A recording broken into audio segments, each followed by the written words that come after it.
wasn't a very good year. Well, personally, it was a great year because a lot of good things happened in my professional life. But for me and my country, it's a very sad year. It's because of Bibi Netanyahu's being prime minister for 15 years, and his strategy was always, he didn't want a Palestinian state. So his strategy was to weaken the Palestinian Authority and to keep the Hamas in Gaza, okay? Because if the Hamas still rules in Gaza, there's no way to have a peace agreement with the Palestinian authorities because the Hamas is a terror organization. You know, you cannot have peace with a terror organization who writes, you know, in a very specific way that he wants to annihilate the state of Israel. They are not willing to settle for a two-state solution. Okay. And my perspective changed in the sense that I called them to take responsibility, to build a new leadership, and stop thinking that they could have all of the Israel territory.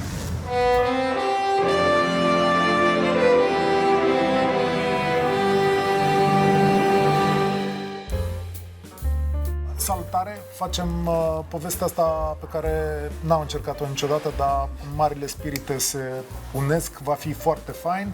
Yaniv Iczkovits este la București să lanseze în prezența autorului, cum se spune, Nimeni nu părăsește Palo Alto, și Radu Naum era în librărie. Venim după înregistrare, așa că eu o să pun întrebările despre carte, Radu va pune întrebările politice și vom face. We'll do a mix. So you still understand Romanian, yeah? A bit. A bit Romanian. Yeah. So you understood what I said. Welcome to Bucharest. Thank you. Thank you for having me. It's a different world. You have a different story to tell now. Maybe it was one of your toughest year. Yeah, it wasn't a very good year. Well, personally, it was a great year because a lot of good things happened in my professional life. But for me and my country, it's a very sad year. You were called to the army, as I understand. Yes. You've been in Gaza. I've been in Gaza. Yeah. Are you allowed to talk what you have done there? Yeah. Yeah. I was I served as an officer in the past. And our listeners know about your story.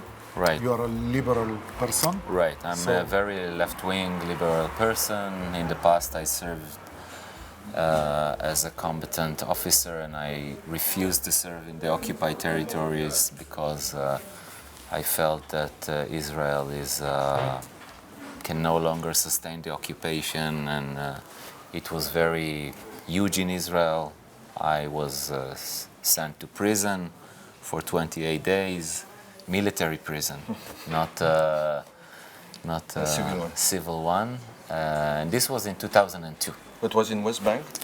It was in, I was called to serve in the West Bank, and I refused to serve in the West Bank. Yeah. And this was in 2002, and then they released me from reserve duty, and I didn't serve in the army from 2002 till after October 7. When they called you? When, they didn't call me, I volunteered. Okay. Yes. What has changed? First of all, they can't call you after the age of 40 because at the age of 40, more or less, you are dismissed from reserve duty, and I'm 49. Okay. So what changed is since I'm a very sort of a left-wing figure in Israel, and I was so shocked and devastated by what Hamas did, I felt that it was the right time for the left wing to sort of make a statement that Hamas is out of the picture, which means that we are not willing to accept anymore a terror organization ruling, a sort of a territory on our borders. You just said this in our debate about this shifting in Israel society. Yeah. Please argue. Yeah, no, for what that I read about this kind of shifting Yeah. Because I said till now, till 7th of October, and what's happened since, it was a kind of political war, but political also different or even dialogue in the Israeli-Palestinian problem. But then since 7, I think it's changed completely, and it is no longer acceptable to have a peaceful resolution and all that. That the von Clausewitz argued that the war is the continuation of politics by other means, is no longer the same for Hamas and also for Israel, that the war began to be an end in itself. I think, what do you think I about think that what you're saying is correct, but it's not because of October 7th. It's because of Bibi Netanyahu's being prime minister for 15 years. And his strategy was always, he didn't want a Palestinian state. So his strategy was to weaken the Palestinian Authority and to keep the Hamas in Gaza, okay? Because if the Hamas still rules in Gaza, there's no way to have a peace agreement with the Palestinian authorities because the Hamas is a terror organization. You know, you cannot have peace with a terror organization who writes, you know, in a very specific way that he wants to annihilate the state of Israel. So this was his strategy. And this is why he kept providing money to the Hamas. After the Palestinian, himself, he authorized the Qatar, to transfer money after the Palestinian Authority stopped the money transfer to Gaza. By the way, the Palestinian Authority and Hamas are also huge enemies. You have to remember that. Yeah. We are not the only enemies with the Hamas. The Palestinian Authority and the Hamas are huge enemies. So when the Palestinian Authority stopped providing electricity to Gaza, Bibi provided them with the electricity. Isn't that a kind of treason? In the end, he sold it as... What is the outcome? He said that, it's not treason because this is how we keep the Gaza quiet. This is how we keep them quiet. And every time they shoot missiles, we do like a small army operations, which happened every 2 years if you check. Every 2 years there was an army operation against Gaza. Inside Gaza? Inside Gaza. No, not inside. Usually it was from the air. Okay. You know, troops almost didn't go. Only in Tzuk Eitan, some troops went, but it was very, very minor. Okay. Definitely not conquering Gaza like today. So he was saying, we will keep Gaza quiet, but we will keep the Hamas in Gaza, and this is how we will prevent the Palestinian state. Meanwhile, we will have more and more and more and more settlers until there is no way that there is going to be Palestinian state. And what happened in October 7th is only a result of this policy. It's not the reason that right now Israel and Palestinians are not talking, because they haven't been talking for 15 years. If you look at it, there is no real peace process between Israelis and Palestinians for 15 years. Radu says that at this point, 2024, there are crossed many red lines, and at this point you can't go back not to peace, but even to some, some truce. Who can hold? I told, I have a very mathematical theory about it, and I'm saying that the percent are 33% to have a ceasefire and maybe a peace process. Why 33%? Because we have normal people and we have extremists in Israel. They have normal people and they have extremists in Palestine. If the extremists meet the extremists, which is, by the way, what's happening right now, there's no way, not for a ceasefire and not for a peace process. If the normal meet the extremists, there's also maybe a ceasefire, but definitely not a peace process. So only if the normal meet the normal. How can it be? Okay, it's not that difficult. You have to replace the government in Israel. and take Bibi down. I told you so. Yeah, but This how? is a first condition. No. Listen. Can't see the... Okay, there is a huge majority in Israel from October 7 till today, over 70%, that is very stable in all polls that want Bibi to resign. 70%. But not as long as the war is raging. Yeah, but if there will be election, the war is basically in its final. In Gaza, there is no real war. You know, there are all sorts of attacks but it's not like it was 6 months ago when troops were invading and conquering. It's not like that right now. So, first of all, we have to replace the government in Israel. This is the first condition. We have to take all the crazy people that we have in Israel, Ben Gvir and Smotrich and all those extremists. We have to... How? They have the bases, the voters. Yeah, but if you look at the polls today, they can't form a coalition. They can't. Okay? The coalition today, they have 64. In all polls, they have 51, 52. And the other side has the majority. Okay? So this is the first condition. Second condition, you have to form some sort of reasonable authority on the Palestinian side. Because, okay, let's say Hamas is out, the Palestinian authority is also very weak. You know what's the percentage? And corrupt, some say. And corrupt. You know what's the percentage of support of the Palestinian authority among Palestinians? 2%. Yeah, exactly. Yeah. 2% of the Palestinians support the Palestinian authority. So you have to form some sort of reasonable authority on the other side. If those two conditions are met, maybe. How was in Gaza? It was... For a leftist, for a liberal. It was, on the one hand, really depressing to see the demolition and the destruction, and it's really intense. On the other hand, it was I'm looking for the right word. I felt that it was important for me to go. Let's put it like that.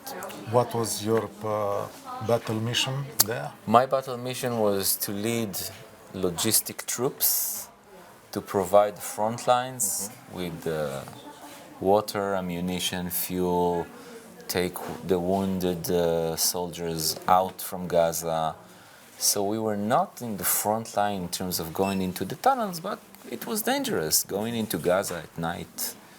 It's not... Have you experienced any really extreme situation? Yeah. With fires? Yeah, you know, missiles, bullets. Okay.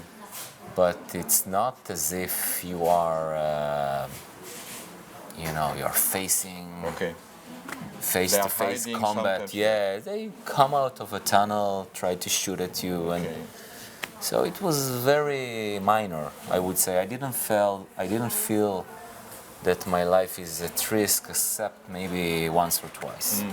How do you think how do you see the situation in West Bank?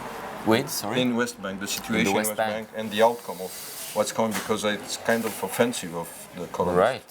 Well, this is the most troubling thing right now, because the West Bank is really in flames right now, and this is because people are sick of the Palestinian Authority, and they're going to the extremists. And if this front is going to be right now like Gaza, then we are in serious trouble. Yeah, it's what we discussed. Yeah. The danger of that. Yeah. There is your book there. Can you pass me? Yes. Let me show it to the people. So this is Nimeni, părăsește, Palo Alto. How its original title? No one leaves Palo Alto. Okay. No, In English. In Hebrew? In Hebrew, yeah. אף אחד לא עוזב את פאלו אלטו. Okay, and it's the same thing. There are many layers on this novel, many layers, but one of the layers is this one, the relationship between Palestinians and Jews is one of the layers. When did you publish write it? This? No, when did you write it? Not publish Between 2015 to 2019. So 4 years. 4 years. 4 years. Yeah. You were in Israel? In Israel. There is a feeling of estranged here, not very good relations, but I didn't read it like you're talking about enemies and so on. It has changed a lot, this type of relations you describe here between your, between your characters. Yes, this is, thank you. Well, it's. I think that the book, when I decided to write the book in Haifa, Haifa is a sort of a character in the book. Then if you go to Haifa, have you ever been to Israel, by the way? No. So first of all, you should come. Maybe not now. Why not? Yeah. Why not? Haifa is okay, Tel Aviv is okay. So if you go to Haifa, you would actually see a sort of geological layers of Israel, okay? And the book is, it's combined of 4 parts, and every part is a sort of a geological period. Layer. So you see the Palestinian houses, you see in Haifa, the Palestinian houses which the Palestinians, deserted or expelled from in 1948, the independence war of Israel. And then some Palestinians stayed in those houses, but then a lot of Jewish people came and started to live in those houses. So you get all the people from Morocco and Romania, yes, and Algeria and Poland, that became the inhabitants of sort of an Arab neighborhood in the 50s. Wow. I see. This is crazy. And then they sort of felt that the state is, because there were no good conditions in the house, no electricity, no water.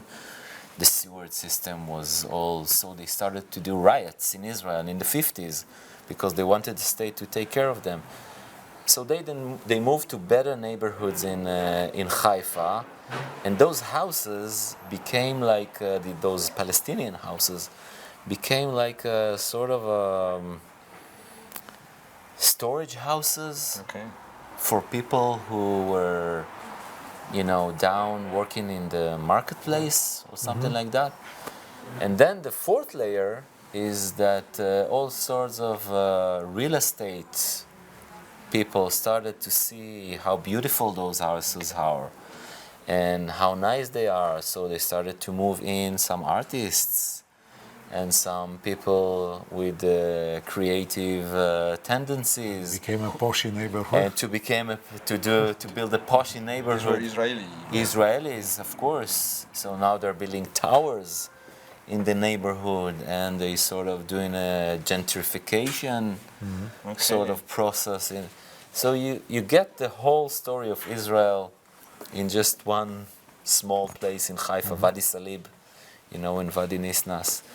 And there still are Palestinians there? Yes, many Palestinians. Haifa is multicultural. It's the most multicultural city in Israel. So you had a moment when it was multicultural, yeah? Yeah. And the people were quite okay despite what you are telling about, army in Gaza and so on. And it has changed a lot. It's rather difficult. How do you see now your Palestinian neighbor? How do I see them? How do you see them? I will tell you how did I see them before October 7 and how do I see them after October 7. Before October 7, I blamed only the Israeli side for the occupation, for the settlements, for not doing the right thing. After October 7th, my perspective, I still blame the Israeli side, okay?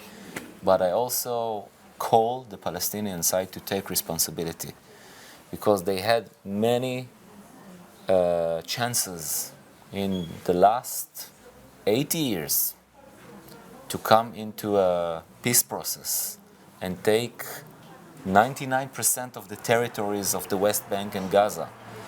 and East Jerusalem. And in every important junction, they said no. And Why is that? why is that? Because I think that deep inside their leaders didn't give up the idea of returning to Tel Aviv, Jaffa, Ramle, Haifa, etc. They are not willing to settle for a two-state solution. Okay. And my perspective changed in the sense that I call them to take responsibility, to build a new leadership, and stop thinking that they could have all of the Israel territory. How will you live together there? How would we live in a two-state solution? Separated. Separated. This is how we would live there. So, In the first stage, we have to be separate. There is no way today that we could live together. anymore.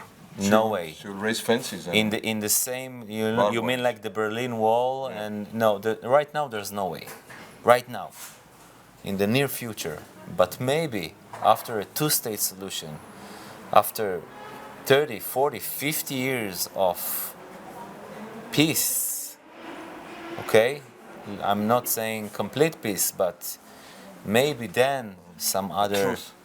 yeah, some other So, but this idea. practically means you have to move populations, Jews and Palestinians. Not necessarily. Not necessarily? Not necessarily. You can maintain the large cities of settlers and leave them as they are and give them other territories in other places. You can compensate them. sounds complicated. It's complicated, but it's the only choice because you would never move 500,000 people from their houses. Yeah. The settlers right now are 500,000 people. Let me tell you, even our dialogue was about the situation in Gaza and Israel. Your book is much more than this. Thank you. There are different layers. Yeah. I read it. Radu will read it. I will. It's a great novel. Thank you. It's a great novel. Thank you. Congratulations. Thank you. And of course, it starts as a policier. Yeah. It's a thriller. There's also a TV show right now in Israel. You talked About the book, I told this story in our podcast. Yeah. And at that time, you didn't tell me about it was this book, but Yeah. you said they were calling you Yes. in order to modify Exactly. the chapters and Exactly. so on, and you Exactly. just disappeared for Yes. for many weeks. And Yeah. is still the case? No, it's already printed. It's already printed. Yeah. Yeah. Do you have more Yeah, questions? or just want to. I cannot imagine how Gaza will look in the future. Can you? Well, with all the destruction you've After seen. I've been there, I think that it will take at least 10 years to rehabilitate and to rebuild the Gaza Strip because it's in a very bad state and it will take many years for them to go back to what they were. And do you think the Israeli troops should stay there? You know, first of all, I think that they should bring back the hostages. This is the most important thing for us as Israelis. We are Well, I think for not everybody. willing to compromise. I think for everybody. You know, and I'm one of the people saying, give them whatever they want. First of all, give back the hostages. After that, I don't think we will ever reconcile with Hamas regime in the Gaza Strip. We will never reconcile with that, and they will have to make a choice, you know. I hope that the world will help us in some ways.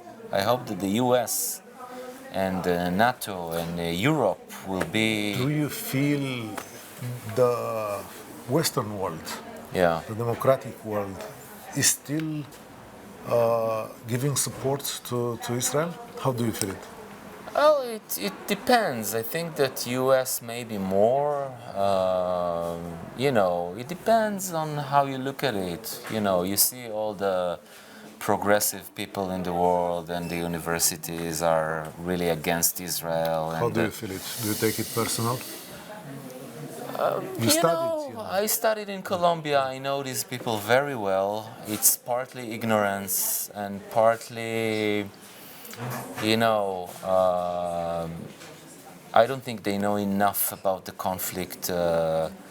You know, even here, I was yesterday in the poetry festival, and one of the poets read a poem. I think she was from Croatia, and it was a very nice poem, who spoke about that she wishes that when someone is killed in the Ukraine, we would feel it in a physical way.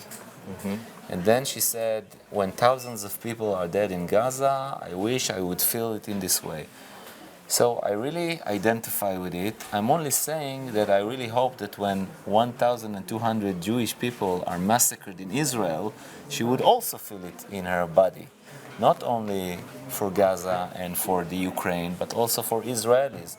So it's always that when Israelis die, or when Jewish people die, then we get one day of, oh, is everything okay? Is everything all right? We feel sorry for you. And the day after, everyone is against Israel because we are bombing civilians in Gaza. So, you know... This is also maybe because it's, in a biblical way, David against Goliath. Yeah. I mean, Israel, it's such a big force Right. compared to the Right. other ones. Right. It's such a unbalanced conflict. I disagree. No, I mean Israeli- in terms no. of In terms of Gaza. I don't think it's a matter of David and Goliath. I really offer you to read Dara Horn's book, People Love the Jews. I don't know if you know it. No. You should read it. It's a very interesting book, and it shows how the world treats the Jewish people who die a bit differently from other countries. But why is that? I mean, they're not people, everybody. It's I don't know. Maybe they are used for Jewish people to die. No, maybe it's it's- part of history. Maybe part it's. of history, yes, but I don't know. I feel that you know, a lot of people don't know it. But when Hamas attacked the villages and the kibbutzes in the surrounding of Gaza, these were the most left-wing people in Israel. Exactly. These were people who took them for medical treatment, Yes. who employed them, Yes. who gave them money, who gave them jobs. These were the people who Exactly. were massacred and raped. And so I really feel that people from Colombia should sort of see Have a broader picture. a broader picture about what's going on. Is it- And by the way, if Hamas would attack only military bases, I wouldn't complain.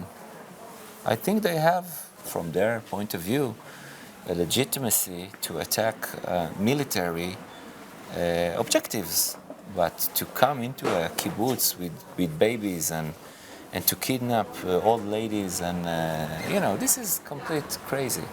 And the other one will say that it's also crazy to kill 100 civilians for Right. killing I have to say something about it because I was there and there is almost no way to fight in the Gaza Strip because they They're hide. embattled, yeah. They hide in We in don't civil understand. buildings. Can you explain us in 1 minute?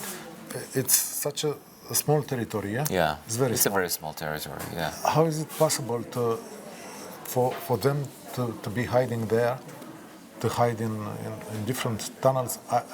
We don't really get it. We can't see it from Because here. in 20 years, they used all the money that was provided to them. They didn't invest in infrastructure, in education, in culture, and they built like the London metro network in Gaza. And those tunnels, the exits are in bedrooms, are in children's room, are in hospitals, are in universities. universities. This is reality.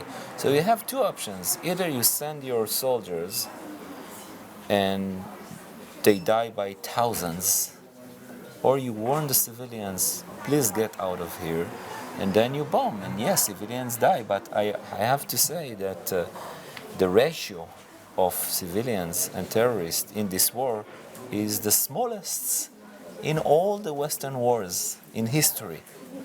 in Iraq, the ratio between terrorists and civilians killed is much higher. Much higher. In Afghanistan, the same. There are some who disagree. I mean, Israelis who work with the lavender artificial intelligence, who took the targets, who picked the targets, and the commanders who said it's okay to have a ratio of civils to kill. You will always have a ratio, but the Americans says it's crazy. This kind of ratio. The Americans is crazy. World War II is also crazy. We have 1 minute here. Okay. Are you rather optimistic or pessimistic about what? about stopping this thing? The war, you mean? Yeah. I have to say that my main concern right now is about Israeli society and not the war. This is what troubles me most right now, because we are in huge danger of becoming a society who is ruled by right-wing extremists, religious, ultra-Orthodox, and if we won't wake up and replace this government, we are in a huge trouble, and I, as a person, couldn't live in Israel anymore. I will have to leave the country if this is the reality in Israel. So it troubles me much more right now. With the Palestinians, as I said, 33%. 33%. Rather pessimist. Chances. Thank you very much. Thank you. Thank you so much. Thank It you. was very nice having you here. He will be right. It will be an outcome, and I will be wrong in our debate. At least, Thank you. At least you're welcome in Romania. Thank you. It's Thank you. your country too. Thank you very much. Thank you.